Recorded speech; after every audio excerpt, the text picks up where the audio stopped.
हमारे माशरे में सर के घने बाल ख़वातीन की शख्सियत को पुरकशिश बनाने के लिए अहम तस्वुर किए जाते हैं। यही वजह है कि ख़वातीन की अक्सरियत अपने बालों की रानाइयों और दिलकशी को बरकरार रखने के लिए काफ़ी जतन करती हैं, लेकिन वो इस बात से शायद ना आशना है कि उनके बाल कितने कीमती हैं। जी हाँ, उनके सर से उतरे हुए बाल पर बड़े पैमाने पर ना सिर्फ कारोबार होता है, बल्कि वो लोगों को मुख्तलिफ अंदाज से अजियत में मुब्तला भी करते हैं। अक्सर ख़वातीन कंघा करने के बाद बाल बाहर फेंक देती हैं। ऐसा हरगिज़ ना करें और उन बालों को कैंची से काट कर फेंकें। काटे हुए बालों पर जादू नहीं होता। मुल्क के मुख्तलिफ इलाकों में ख़वातीन के बाल सिफली अमल करने वाले आमलों को फ़रोख्त होने का इंकशाफ हुआ है। एक जरीदे में शाये होने वाली स्टोरी में एक शख्स ने इंकशाफ किया है और कहा है कि मेरे आबाई इलाके में एक ऐसा गिरोह मुतहरिक है जो ख़वातीन के सर के बाल इंतहाई महंगे दामों खरीद रहा है, जबकि कई दीगर लोगों ने इस गैंग से वाबस्ता अफराद को कचरे के ढेरों से ऐसे बाल इकट्ठे करते हुए देखा भी है जो ख़वातीन कूड़े की नज़र कर देती हैं। ये लोग इस जवाज़ की बुनियाद पर सर के बाल खरीदते हैं कि ये अज़ा की पेमंदकारी में इस्तेमाल होते हैं, लेकिन चंद रोज़ कबल मुल्क के एक मकबूल अखबार ने इस बारे में जो होशरुबा इंकशाफ किया है, इसके मुताबिक सर में कंघी करते हुए ख़वातीन के जो बाल टूट जाते हैं उनको काला जादू करने वाले आमिल अपने कारिंदों के ज़रिए ख़रीदते हैं, क्योंकि बे औलादी, घरेलू नाचाकी, मोहब्बत में नाकामी, कारोबारी खसारे के तोड़ और दूसरों को नुकसान पहुंचाने की गर्ज से ख़वातीन के बालों पर काला जादू किया जाता है। इस तरह ब्यूटी पार्लर्स और कबाड़ियों के जरिए बालों की खरीदो फरोख्त एक मुनाफा बख्श कारोबार बन गया है।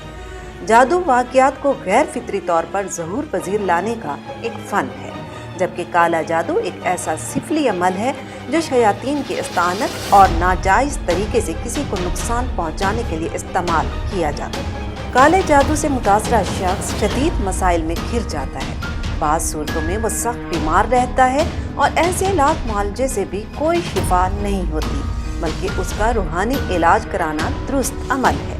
आमिलों को काले इल्म के लिए बाज़ अशिया आसानी से दस्तयाब हो जाती हैं, जैसे काले बकरे का सर, अंडे, बकरे की कलेजी वगैरह, लेकिन इंसानी हड्डियाँ, ख़वातीन के ऐसे बाल जो सर में कंघी करने के दौरान टूटे हों और मुर्दों के कफन का टुकड़ा हासिल करने के लिए आमिलों को काफ़ी तगोदाव करनी पड़ती है। ख़वातीन के बाल खरीदने के लिए जहाँ आमिलों के कारिंदे व्यापारी मौजूद हैं, वहीं इंसानी हड्डियाँ हासिल करने के लिए कब्रिस्तान के गोरकनों की खिदमत हासिल की जाती हैं, जो ताज़ा दफन की गई लाशों से इंसानी हड्डियाँ मुँह मांगी कीमत पर इन आमिलों के हाथ फरोख्त करने के धंधा में मुलव्वस हो जाते हैं। आज से चंद बरस कबल तक घर के बूढ़े बुजुर्ग ख़वातीन के सर के बालों और कटे हुए नाखूनों को सरेआम फेंकना नहूसत की अलामत समझते थे, इसलिए वो इस बात की सख्ती से ताकीद करते कि बालों और नाखूनों को फेंकने की बजाय किसी मुनासिब जगह पर दफन कर देना चाहिए।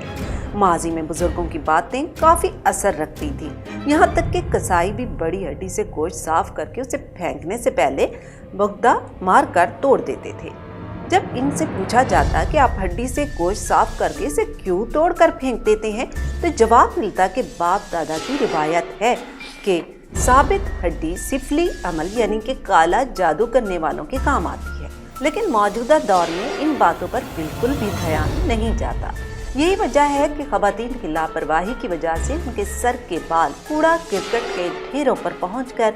ऐसे इंसानियत दुश्मन लोगों के हाथ लग जाते हैं जो शैतान के चेले कहलाते हैं। कितना अफसोसनाक अमल है कि एक औरत की लाशऊरी के बाइस जब ये बाल सिफली अमल करने वालों के हाथ लगते हैं तो इन बालों के ज़रिए जादू करके कितने मासूम इंसानों को अजियत में मुब्तला करते होंगे, और यकीनन इसका असर उन ख़वातीन पर भी पड़ता होगा जिनके बाल इस शैतानी काम में इस्तेमाल होते हैं। दीन इस्लाम में जादू को हराम करार दिया गया है और इसे सीखने और सिखाने वाला दोनों दोस्त ही हैं, क्योंकि ये बंदे को अल्लाह और उसके रसूल के अहकाम से दूर करता है।